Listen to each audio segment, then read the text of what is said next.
এটা সেই দেশ, সারা দেশের সব মিডিয়া, সরকার, প্রশাসন সবাই মিলে এটা করেছেন। সেই দেশের মানুষের আজকে এত মায়া, মমতা, এত আবেগ, এই আবেগ আমরা এত সহজে ভুলে যাব না। ইউটিউবে সার্চ দিন, খুব বেশি দূরে সে শেখ মুজিবের মতো আমাদের ইতিহাস বই পড়ে পড়ে তারপর মানুষকে বুঝাইতে হবে না। সব চোখের সামনে ভিজুয়াল মিডিয়াতে আমরা সার্চ দিলেই, সার্চ দিয়েন আপনি যে শিবির নেতাকে, খালি লিখবেন ইউটিউব অথবা ফেসবুকে যা লিখবেন, যে সার্চ করবেন যে শিবিরের নেতাকে ক্রসফায়ারে হত্যা, অন্তত 1-150 পাবেন। পাবনায়, ঝিনাইদহে, কুষ্টিয়া, চুয়াডাঙ্গা, এই ঢাকায়, ওই মানিকগঞ্জে, ওই লক্ষ্মীপুরে, সাতক্ষীরায় মানুষই মনে করা হতো না। এদেরকে মনে করা হয়তো এদের মারলে কোনো বিচার হবে না, এদের নিয়ে কোনো নিউজ হবে না, কোনো কিছু না, এই সুযোগটাও ছিল না। এটা সেই দেশ। আজকে আপনারা কান্নাকাটি করছেন, আমরা ভুলে যাই নাই। এগুলো আমাদের নিজের চোখের সামনে আমরা দেখেছি এই দেশে কি ঘটেছে। অতএব আমরা একটা সুন্দর দেশ চাই, একটা মানবিক দেশ আসলেই চাই। কিন্তু মানবিক দেশ যদি আপনি চান, তাহলে যারা মানবতা বিরোধী অপরাধ করেছে তাদের বিচার হইতে হবে।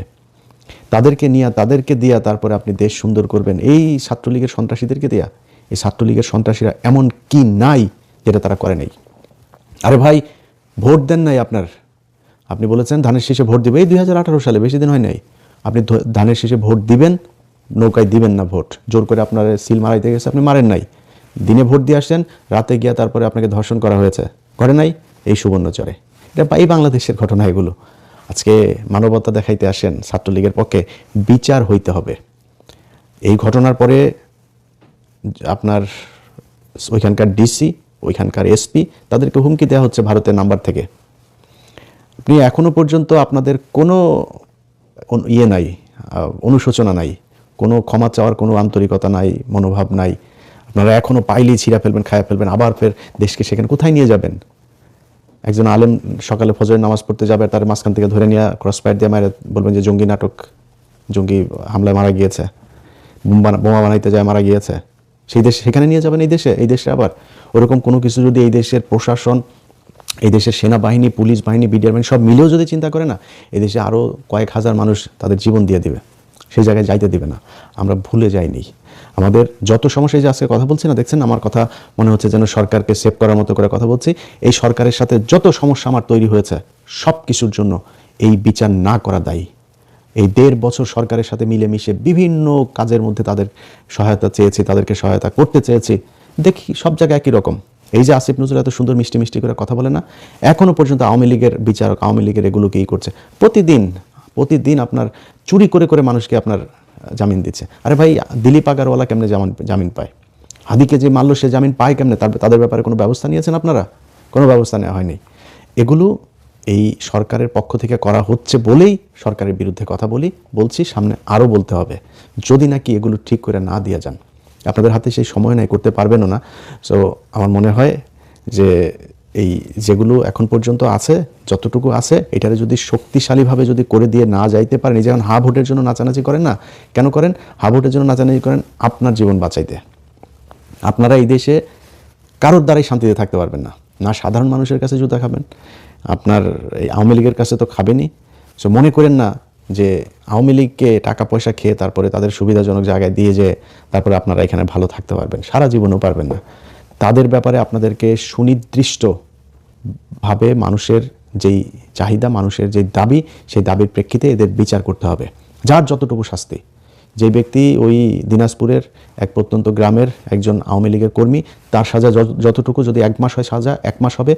যে কেন্দ্রে ছিল, কেন্দ্রে থেকে যে হত্যা নির্দেশ দিয়েছে, তার সাজা যতটুকু ততটুকু হইতে হবে। কিছু লোকজনের সামনে রেখে এই যে সময় টিভির একজন সাংবাদিক, ওর নাম হলো মাহবুবুর রহমান, নাম বলে জেমসন মাহবুব।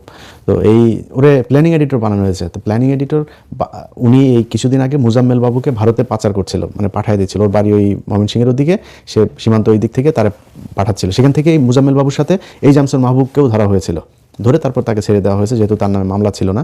সেটা তাদের সহযোগী, তাকে প্ল্যানিং এডিটর বানানো হয়েছে সময় টিভিতে। এই বিএনপির লোকজন এই টেলিভিশনের দখল নিয়ে তারপরে সেই 5 হত্যা মামলার আসামি জুবায়ের, এই অ্যাডভোকেট কামরুলের ভাগ্নে, তাকে বসানো হয়েছে এখানে। আবার সেই খান মোহাম্মদ রুমেল, যে কিনা বিএনপির লোকজনকে নিয়ে অপমান করতো টকশোতে, সেই রুমেলকে বানানো হয়েছে এটার হেড অফ নিউজ। এগুলো চলছে আমাদের চোখের সামনে দেখছে।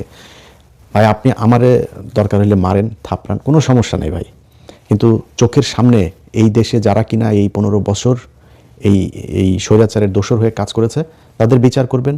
ভারতের ব্যাপারে আমাদের দেশকে স্বাধীন সার্বভৌম রাখার জন্য যা যা করার দরকার সেগুলো করবেন।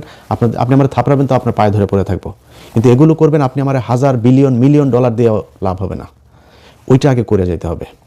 তো যাই হোক, বক্তব্য শেষ করছি। যাদের আমি যা যা বললাম এগুলোর ব্যাপারে যাদের দেখার দরকার হয় ফেসবুক ইউটিউবে সার্চ দিয়ে পিছনে একটু দেখলে আবার ওগুলো মনে হবে। আমরা গোল্ডফিশ জাতি, তো এই গোল্ডফিশ ন্যাশনের জন্য আমার মনে হয় পিছনে গিয়ে এই জিনিসগুলো বারবার দেখা দরকার। যে কবরে গিয়ে সালাউদ্দিন কাদের চৌধুরীর কবরে হামলা, সুবর্ণচরের 4 সন্তানের মাকে ধর্ষণ, তারপরে এই যে 6 জনকে আপনার গাজীপুরের এক ঘরের মধ্যে মারা, তারপরে এই মিরপুরে আপনার মারলো 8টা ছেলেকে, এই মানুষদের ধরে নিয়ে যে মারা হয়েছে না। এই দেশে সেনাবাহিনীর ক্যান্টনমেন্টের ভিতরে সেনাবাহিনীর অফিসারদেরকে নিয়ে গুম করে রাখা হয়েছিল, 17 বছর ধরে গুম হয়েছিল, খবরও জানে না কেউ। শেখ হাসিনা থাকলে 17 আরও বছর গেলেও এটার কোনো বিচার হইতো না, তাদের খোঁজও পাইতেন, ওইখানেই পচে মারা যাইতো। দেশের নিজের, আরে ভাই, যে অপরাধ করেছে বা আপনারা মনে করেন যার বিরুদ্ধে ব্যবস্থা নেবে সেটা তো পরের কথা। মীর কাশেম আলীর ছেলেকে পর্যন্ত, বাবার জন্য ছেলেকে পর্যন্ত করেছেন। কি অপরাধ ছিল আপনার এই যে গোলাম আজমের ছেলের? তারে গুম করে রাখতে হবে, একজন চৌকস একজন অফিসার, তারা আপনারা গুম করে রেখেছেন।